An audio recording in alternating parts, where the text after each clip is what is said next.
Hi everyone, welcome to Diva food blogs. ఈరోజు మనం sweet చేసుకోబోతున్నాం. రవ్వ కేసరి అందరికీ బాగా తెలుసు. రవ్వ కేసరి ఎట్లా చేస్తాము అనేది నా స్టైల్లో ఒకసారి చూసేద్దాం.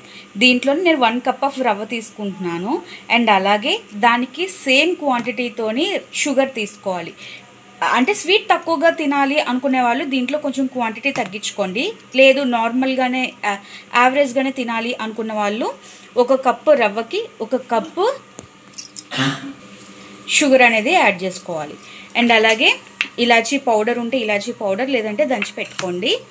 కిస్మిస్ అండ్ నెక్స్ట్ జీడిపప్పు, నెయ్యి. ఇప్పుడు ఎలా చేయాలో చూసేద్దాం. ఇది ఆల్రెడీ రోస్టెడ్ రవ్వే, బట్ ఇంకొకసారి నేను రోస్ట్ చేసుకుంటున్నాను. ప్యాన్ హీట్ చేసుకొని దీంట్లోనే రవ్వ అనేది వేసుకోవాలి.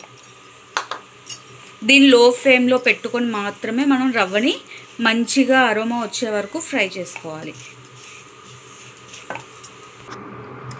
రవ్వ ఇలా వేగితే సరిపోతుంది. ఇప్పుడు దీన్ని ఒక బౌల్లోకి తీసుకుందాం.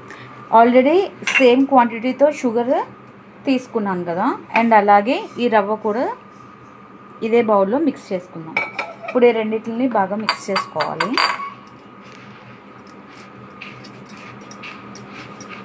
ఈలోపు 1 కప్ ఆఫ్ రవ్వ తీసుకున్నాం కదా, మీరే ఏ క్వాంటిటీతో రవ్వ తీసుకుంటే అదే క్వాంటిటీతో 3 కప్స్ ఆఫ్ వాటర్ అనేది మనం బాయిల్ చేసుకోవాలి. సో ఇప్పుడు మనం కడాయిలో ఒక 3 కప్స్ ఆఫ్ వాటర్ అనేది యాడ్ చేసుకుందాం. 3 కప్స్ ఆఫ్ వాటర్ అనేది యాడ్ చేసుకుందాం. ఇది బాయిల్ అవ్వాలి మంచిగా.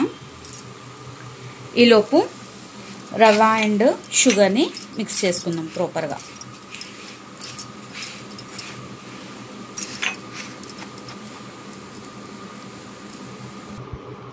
వాటర్ ఇలా బాయిల్ అవుతున్నప్పుడు మనం మిక్స్ చేసిన షుగర్ అండ్ రవ్వ రెండు కలిపి దీంట్లో వేసేసుకోవాలి.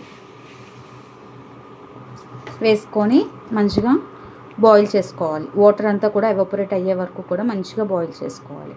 మధ్య మధ్యలో కలుపుతూ ఉండాలి, లేదు అంటే అడుగంటుతుంది. ఫ్లేమ్ని అడ్జస్ట్ చేసుకోండి, మీడియం టు లో ఫ్లేమ్. ఇలా ఉడుకుతుంది కదా, దీన్ని ఇంకొక 5 మినిట్స్ అయితే అయిపోతుంది. దీన్ని వేరే స్టవ్ మీదకి షిఫ్ట్ చేసుకుందాం. ఇంకో ప్యాన్ పెట్టుకొని దీంట్లో మనం గీ వేసుకొని డ్రై ఫ్రూట్స్ అనేవి ఫ్రై చేసుకుందాం. మీ దగ్గర ఎన్ని రకాల డ్రై ఫ్రూట్స్ ఉంటే అన్ని రకాలు కూడా హ్యాపీగా వేసుకోండి, చాలా టేస్టీగా ఉంటుంది. నేను ఒక 2 స్పూన్స్ ఆఫ్ గీ అనేది యూస్ చేస్తున్నాను. అంటే డ్రై ఫ్రూట్స్లోనే ఫ్రై చేసేసి, గీలోనే డ్రై ఫ్రూట్స్ ఫ్రై చేసి దాన్ని సేమ్ అట్లాగే కేసరిలోకి వేసిస్తాను.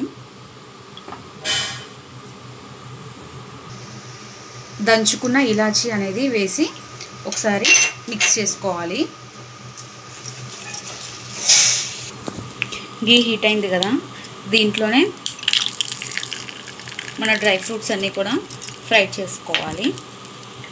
నేను జీడిపప్పు, కిస్మిస్ మాత్రమే వేస్తున్నాను. మీ దగ్గర వేరే ఏ డ్రై ఫ్రూట్స్ ఉన్నా సరే హ్యాపీగా వేసుకోండి.